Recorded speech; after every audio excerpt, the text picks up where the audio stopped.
So I've been thinking about the idea of trans IDs, transit, things like being trans age, transracial, things like that. And I feel like these things are not like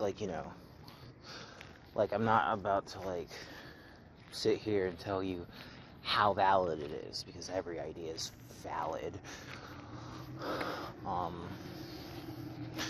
Like trans IDs, I feel like don't have any arguments against them and are actively the future of identity itself.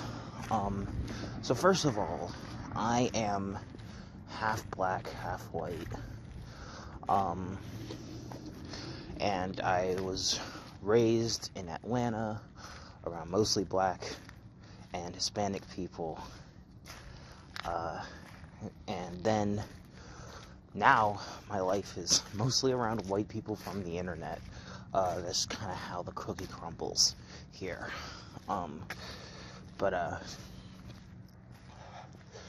I have a really weird relationship with race in regards to how how people interpret my race, because I've always been very racially ambiguous. Like my entire life I've just had people debate in front of me what my race is. Like people think I'm white, people will see me and know I'm mixed. Some people will see me and think I'm white. Some people, I've heard people see me and there has been times where people have been like, I've just thought you were completely black. I've had people think I was like Dominican or some shit. A lot of people think I'm Jewish. My race is really ambiguous to most people. And any sort of coherent racial identity has never really applied to me, because I don't really feel like I'm a part of anything other than the internet. That is my culture. I grew up in the same weird, isolated circumstances that most Americans do. And I spent most of my life just being on the internet and doing stuff related to the internet, and that's how I want to continue living my life. I am an artist, and the internet provides complete freedom for me to do whatever I want with my art, and that is the thing that is the most important thing to me in life, is doing whatever I want with my art. And that I don't feel like I belong to a traditional culture. And that's the thing, these things are very flimsy. These things aren't really rooted in anything other than transferring ideas from one person to another. And for the reason of me not really being somebody who understands, ow, fuck, bit my tongue, God, ow, fuck, that really hurt, goddamn.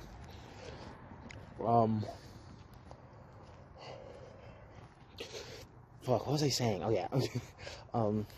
Someone who feels very isolated from any race, I can completely understand being transracial.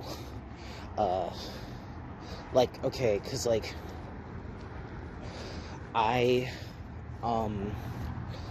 have been excluded from white spaces because I'm black. I've faced egregious racism. I've been friends with really racist people. I've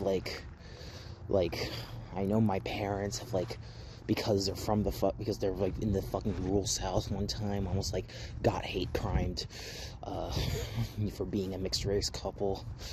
But I'm also excluded from black spaces because I don't look black enough, or I don't act black enough, or talk black enough, and like, you know, like, I've always been on some Odd Future shit. Goddamn. I've always been on some Odd Future shit. 2 black for the whites, 2 whites for the blacks, you feel me? Like, you know, that's why, like, a lot of, like, early Odd Future music really appeals to me. Because, like, it's like, it kind of, like, represents this weird cultural fringe of, like, yeah, I, like, listen to, like, Wayne and Cameron and shit, and, you know, I listen to all this black music, and I make this black music, you know. I also fuck with Neutral Milk Hotel, you know, and I also like anime. I like Magical Girl anime and shit, like, and I like, you know, it's like, really, these are all just stereotypes at the end of the day. It's people wanting to preserve some sort of coherent cultural idea of what something is, but that isn't how anything is. Like, people aren't cogent identities, or like marketable categories as people want you to think they are. People are individuals who represent infinity. Anything can happen. Your brain is infinite. There is infinite psychedelia within you.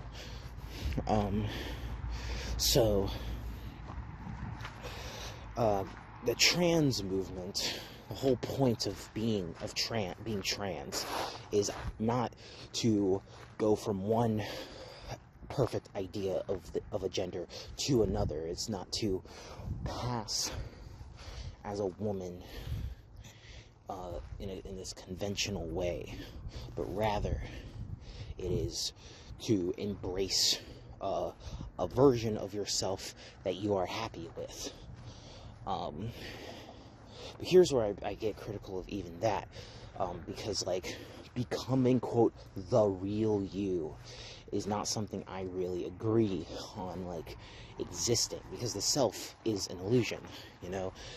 The self is not, I don't really, and when I say the self is an illusion, that is to say there isn't anything there, but rather it's a malleable lump of clay. The consistent idea of the self is a myth.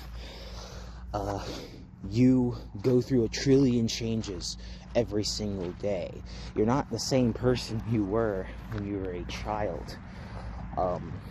And any, like, conception of what you have of your identity is a narrative that excludes certain things that don't fit into it.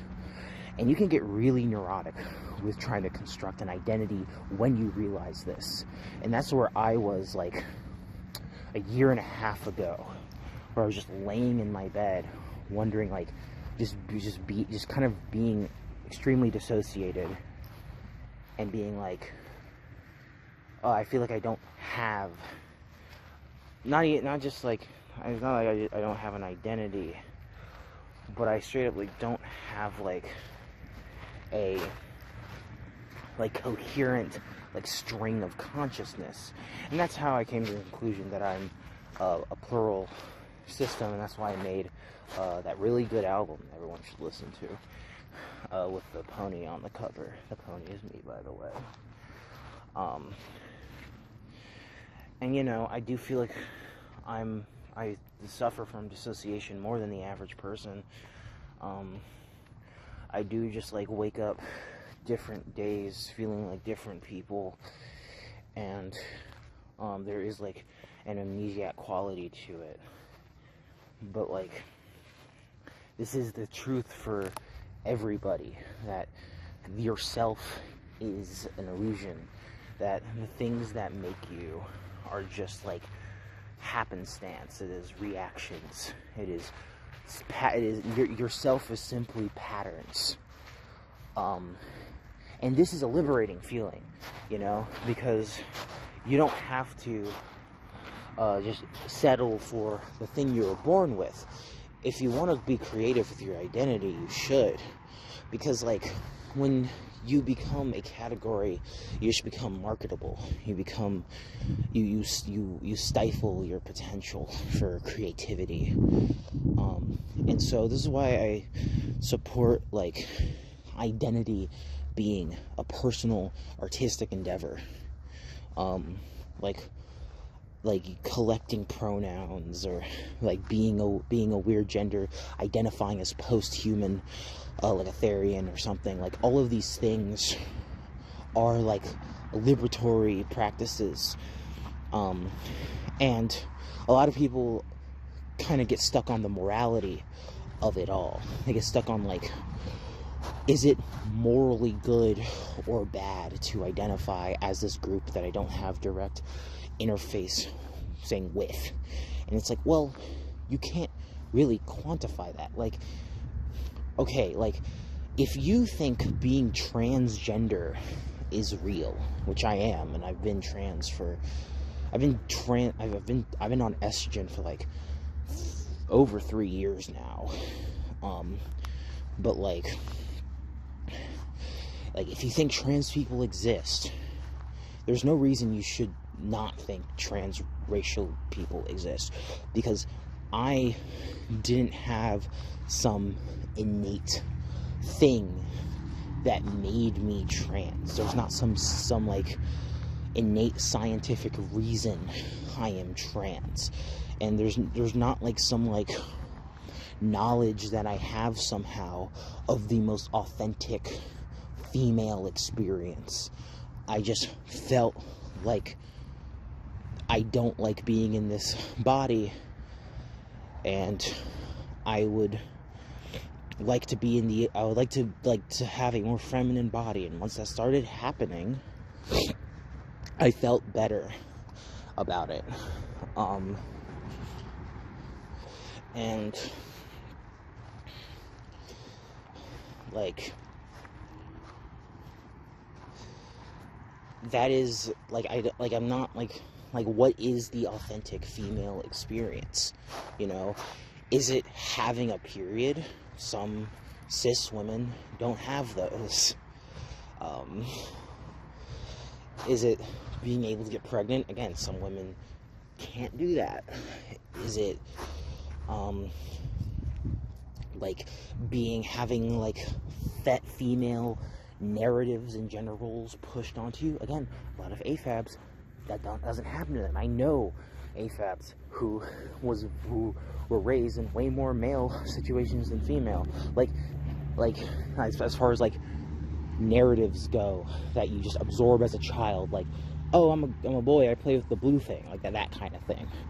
Like, that is not universal. And so the reason I'm trans is because I say so. And that's where I feel like most people are. So what's really the difference between gender and race? Both are ideas, abstract ideas, that are applied to arbitrary physical characteristics. For gender, it's whether you were born with a penis or vagina. And for race, it's the color of your skin and in your features and who your ancestors were. And probably like cultural things. But that's the cultural thing is where it gets really interesting, because culturally, like, we're all on the internet. We're all so interconnected. Everybody has access to everyone else's culture. As a result, this has been the case. This has been steadily increasing since the Industrial Revolution. Like, everyone has access to everyone's culture, and it's just going to keep being more and more the case. Like, I'm a hip-hop head. You know, I listen to a lot of rap music. And rap music began as a thing that was very specific to the cultural context of people in Brooklyn, doing block parties in the 70s, and the MC and the DJ being these sort of like organic creations of 70s Brooklyn block parties where they would play disco and funk tracks. That's how hip-hop formed. It's like now you can, like, at some point, like, hip-hop started getting more and more blended with other genres, like, obviously, like, rock music and jazz music. And because hip-hop itself is a sample, it started out as a sample-based genre, but, like, hip-hop started just absorbing more and more cultural ideas. And now you can have an artist like Ivy, like the producer Ivy, who like blends like folktronica and plug music, and you just have like rappers sampling whatever the fuck, and like the cultural coherence of hip-hop music is so distilled now that it's basically an abstract lump of clay, and hip-hop is like modern hip-hop continues to become more and more amorphous. There's a song called Rascal by RMR that came out in 2019, I believe, and that's literally like this rapper doing this outlaw country song. It's like a parody of a Rascal Flatts song, but like you would say that's hip-hop, you know, even if it doesn't sound like, even if it's not literally musically hip-hop music, it has the essence of hip-hop music in a lot of people's eyes, so they categorize it as such. I see no need for such strict coherence, because it prevents ideas from being naturally created. I think at the end of the day, people want to feel like they're allowed to do something, feel like they can do something, feel like they have the ability to do things, and to be creative, and be creative with other people. And so like the idea of gender being a multifaceted thing, but not race, feels really weird to me. There isn't a real difference between these things. Again, abstract concepts applied to arbitrary physical characteristics. And then what people are always scared of is the bad faith actors. What if the transracial person just wants to pretend to be black to say the N-word? And it's like, okay, but how is that different from this trans woman wants to transition so they can go into a woman's bathroom? It's literally the same thing. No one has ever convinced me that it's not the same thing. You could say that there's like more of a presence of white supremacy than there is like trans women going into bathrooms or whatever, but they're kind of both on the same level, because like patriarchy still exists, and often trans women, before they transition, have a position of privilege that they forfeit. And it's like, I guess like a lot of it is that like there is ways to trans your gender. There isn't really ways to trans your race physically. So I think because there's like a way to like physically trans your gender, at least in like a more sophisticated way than transing your race, then I think people see it as more valid.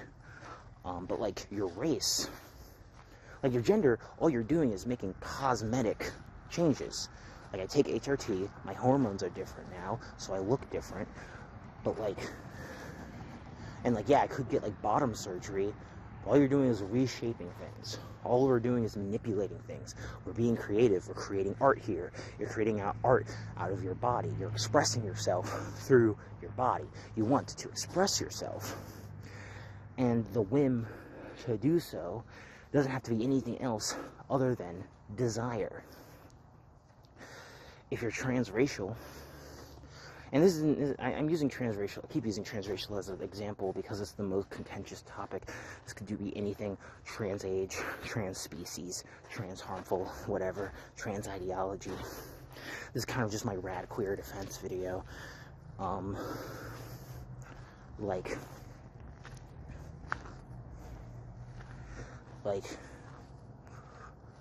what is, like, the difference between all of these things?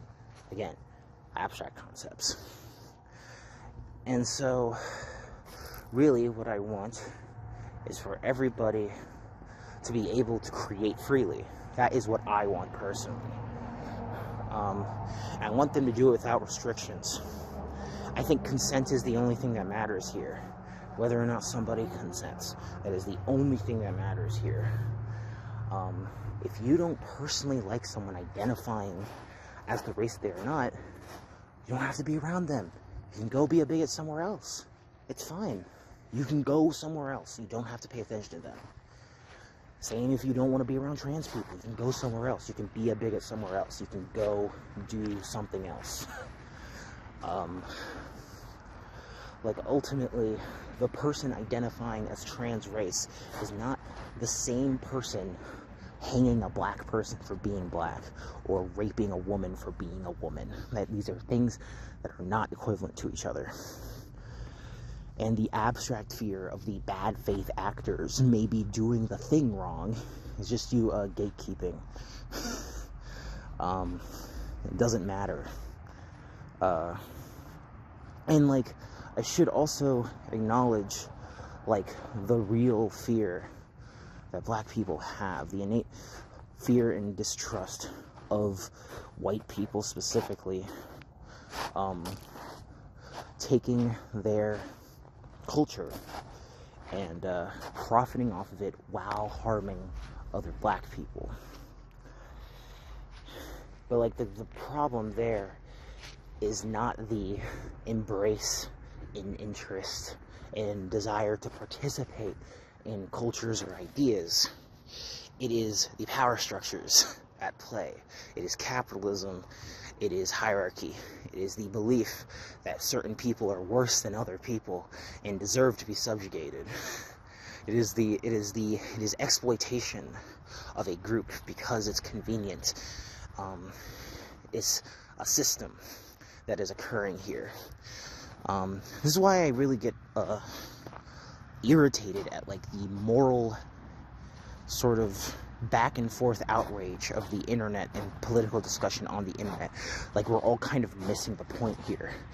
Like, the person who is bigoted, the individual who is bigoted on the internet and is just living their life, is just being affected by a system. And you could try to change their mind, and you probably could. But at the end of the day, we're all just being eaten by a Lovecraftian demon called civilization, or hierarchy, or capitalism, whatever you want to call it. Whatever big thing that traps people and centralizes everything to a central authority. That is, it's basically being eaten. We're basically being eaten, and all you can really do is, on an ideological level and on a material level, try to escape those pitfalls so you can live a life that you like to live, and you can embrace your full autonomy to do whatever you want. And that should include things that other people think are objectionable. Like, if you want to cut your fucking arm off, you should be able to do that. You know, that's not my business. That is your body. That's not my body. You know? But it's unhealthy. I don't fucking care.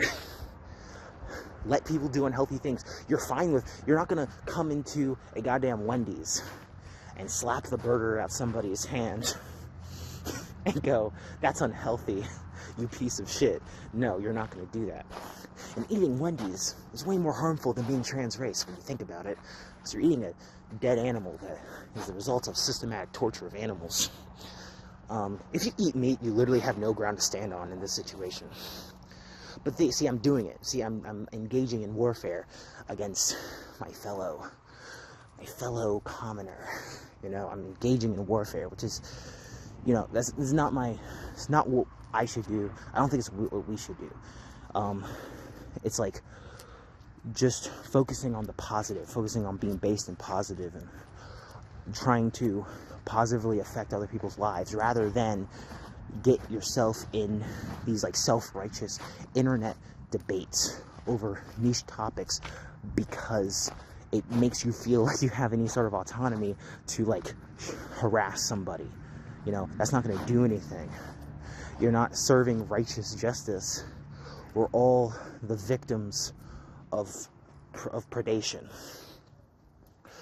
And I feel like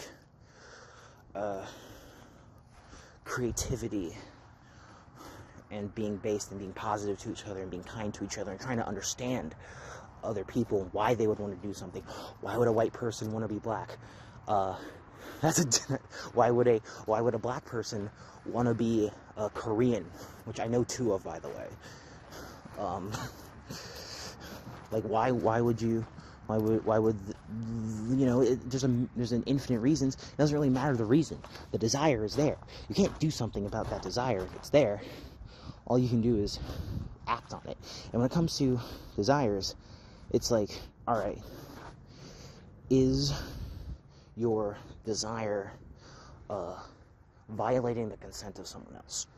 If no, then you should do it. If yes, then you should make art about it. That's how I feel. And because at the end of the day, we're all just like ghosts. We're all just abstract ghosts, forced to confine to the narratives that surround us. And the only way to sort of break out of that is through radical ideas and through interfacing with continuously creative ideas. Because, again, nothing's valid. Nothing's actually valid or invalid. I'm repeating myself. You understand.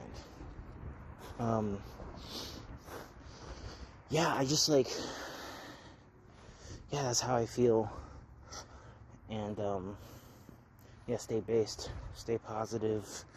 Shout out to all my rad queers in the audience.